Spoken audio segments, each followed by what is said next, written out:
Reporter വാർത്തയ്ക്ക് പിന്നാലെ Cambodia മനുഷ്യക്കടത്ത് കേസിൽ അന്വേഷണം ആരംഭിച്ച കേന്ദ്ര ഇന്റലിജൻസ് സംഘം. കംബോഡിയയിൽ നിന്നും രക്ഷപ്പെട്ട മലയാളി യുവാവിൽ നിന്നും ഇന്റലിജൻസ് സംഘം വിവരങ്ങൾ ശേഖരിച്ചു. നേരത്തെ വിമാനത്താവളത്തിൽ വെച്ച് യുവാവ് ഇന്റലിജൻസ് ബ്യൂറോയ്ക്ക് മൊഴി നൽകിയിരുന്നു. കംബോഡിയയിലെ ചൈനീസ് കമ്പനികൾക്ക് വേണ്ടി മനുഷ്യക്കടത്ത് നടത്തുന്ന ഏജൻസികൾ കേരളത്തിൽ വ്യാപകമാണെന്ന വാർത്ത റിപ്പോർട്ടർ പുറത്തുവിട്ടിരുന്നു. മുബഷീർ പി അക്ബർ നൽകും വിശദാംശങ്ങൾ. മുബഷീർ, കഴിഞ്ഞ ദിവസം നമ്മൾ പുറത്തുവിട്ട യുവാവിന്റെ വെളിപ്പെടുത്തലുണ്ടായിരുന്നു. അതിൽ ഇക്കാര്യങ്ങളെല്ലാം പറയുന്നു. ഞെട്ടിക്കുന്ന കാര്യങ്ങളായിരുന്നു. അതിൽ ലക്ഷങ്ങൾ മുടക്കി അവരെ കംബോഡിയയിലേക്ക് അയക്കുന്നു. അവിടെ നേരിടേണ്ടി വരുന്ന ദുരിതങ്ങൾ, തുടർന്ന് കാണേണ്ടി വന്നിട്ടുള്ള കാര്യങ്ങൾ, അതായത് കൊലപാതകം അടക്കം നേരിൽ കാണേണ്ടി വന്ന കാര്യങ്ങളടക്കം ആ യുവാവ് വിശദീകരിക്കുകയും ചെയ്തിരുന്നു. എന്തായാലും വ്യാപകമായിട്ടുള്ളൊരു തട്ടിപ്പ് അത് കേരളത്തിൽ നിന്ന് നടക്കുന്നുണ്ട് എന്നുള്ളത് വ്യക്തമാവുകയും ചെയ്തിട്ടുണ്ട്. ഈ പശ്ചാത്തലത്തിൽ കൂടിയാണ് അന്വേഷണത്തിലേക്ക് കടക്കുകയും ചെയ്യുന്നത്. ഏത് രീതിയിലാണ് ഇപ്പോൾ അന്വേഷണം ആരംഭിച്ചിരിക്കുന്നത്?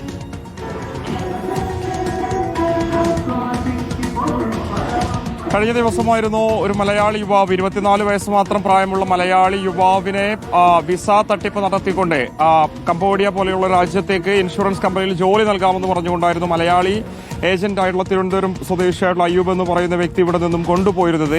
അങ്ങനെ മാസങ്ങളോളം അവിടെ വലിയ രീതിയിലുള്ള പീഡനം ഏറ്റുവാങ്ങിയായിരുന്നു യുവാവ് പിന്നീട് രക്ഷപ്പെട്ട് ഇന്ത്യയിലേക്ക് തിരിച്ചെത്തിയിരുന്നു. ആ യുവാവിന്റെ വെളിപ്പെടുത്തൽ റിപ്പോർട്ടർ TV പുറത്തുവിട്ടിരുന്നു.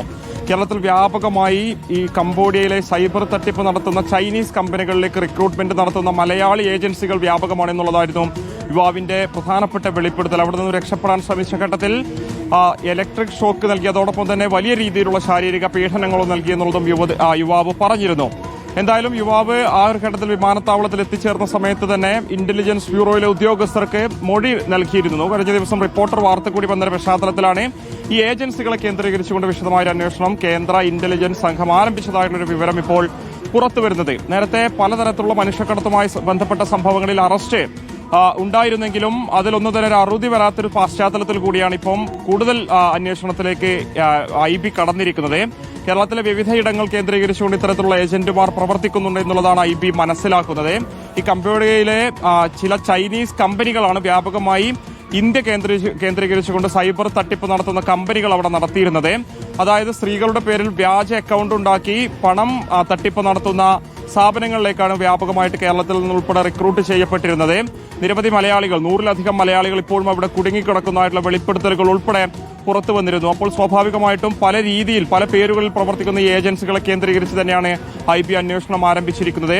ഇപ്പോൾ റിപ്പോർട്ടർ വാർത്തയുടെയും അതുപോലെ തന്നെ യുവാവിന്റെ വിശദമായ മൊഴിയും രേഖപ്പെടുത്തിയതിന്റെ അടിസ്ഥാനത്തിൽ ഒരു പ്രാഥമിക റിപ്പോർട്ട് കേന്ദ്രത്തിന് IB കൈമാറുമെന്നുള്ളതാണ് നമുക്ക് മനസ്സിലാക്കാൻ സാധിക്കുന്നത്. രാജ്യസുരക്ഷയെ തന്നെ ബാധിക്കുന്ന രീതിയിൽ പല മേഖലകളിലായിട്ട് ഒരു സംഘം വ്യാപിച്ചു കിടക്കുന്നുണ്ട്. സൈബർ തട്ടിപ്പ് നടത്തുന്ന കമ്പനികളിലേക്ക് റിക്രൂട്ട് ചെയ്യുന്ന ഏജന്റുകൾ വ്യാപിച്ചു കിടക്കുന്നുണ്ട് എന്നുള്ളതാണ് IBയും മനസ്സിലാക്കുന്നത്. അതോടൊപ്പം തന്നെ ഇത്തരത്തിലുള്ള തൊഴിൽ വിസകളുമായി ബന്ധപ്പെട്ട് അന്യരാജ്യങ്ങളിലേക്ക് പോകുന്നവർ വളരെ ശ്രദ്ധിക്കണം. അതിന്റെ ഒരു ഓതന്റിസിറ്റി ഒക്കെ പരിശോധിച്ചതിന് ശേഷം മാത്രമായിരിക്കണം വിസ സ്വീകരിക്കേണ്ടത്, രാജ്യങ്ങളിലേക്ക് പോകേണ്ടതെന്ന നിർദ്ദേശവും IB മുന്നോട്ട് വെക്കുന്നുണ്ട്. ശ്രുതി. ഓക്കെ, മുബഷീർ പി അക്ബറാണ് വിശദാംശങ്ങൾ നൽകിയത്.